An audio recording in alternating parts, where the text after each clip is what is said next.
Maintenant, on aimerait bien parler de l'espace atlantique. Si vous pouvez le définir pour nous, tout d'abord.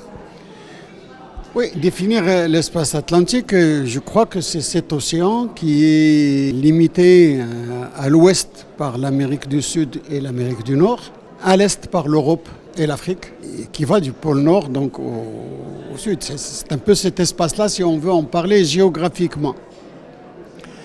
Maintenant, on parle beaucoup d'Atlantique élargi. Je crois qu'on ne peut pas élargir l'Atlantique, il est ce qu'il est. Dans sa dimension géographique, il est ce qu'il est, ce sont ses dimensions.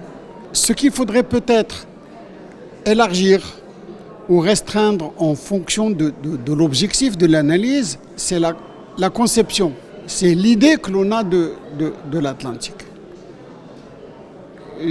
L'après-deuxième guerre mondiale nous a laissé un peu dans l'impression que l'Atlantique, dans sa dimension géopolitique, dans sa dimension relations internationales ou sécuritaire, c'est seulement l'Atlantique du Nord.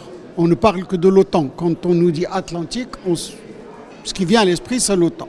Il y a aussi un bassin Atlantique Sud. Ce bassin Atlantique Sud a des potentialités. Ce bassin Atlantique a des potentialités non seulement de coopération Sud-Sud, mais également, si vous voulez, d'amélioration de la coopération Nord-Sud aussi. Donc c'est un peu cet espace que le Policy Center for the New South veut donner pour avoir ces débats. D'autant plus que cette 12e édition s'inscrit, si vous voulez, dans le sillon du discours royal du 6 novembre, où Sa Majesté a dessiné, si vous voulez, a tracé la voie et les orientations de cette Afrique atlantique. Afrique atlantique non seulement pour les pays limitrophes de l'océan, mais également pour le continent, pour le Sahel. Comment est-ce que ces pays-là peuvent profiter de l'Atlantique? D'où tout un réseau d'infrastructures, donc, de routes, de chemins de fer, si vous voulez, d'aéroports, pour que cette Afrique à laquelle s'adosse l'Afrique atlantique puisse également bénéficier de cet Atlantique.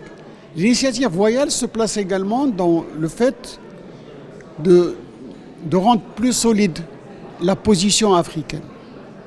Parce que ces 23 pays de l'Atlantique, de l'Afrique atlantique, s'ils sont mis dans un cadre institutionnel fort, solide, uni, ils pourront débattre, négocier, discuter avec les autres composantes dans l'Atlantique. Je parle de l'Amérique du Sud, Atlantique, des États-Unis, de l'Europe atlantique.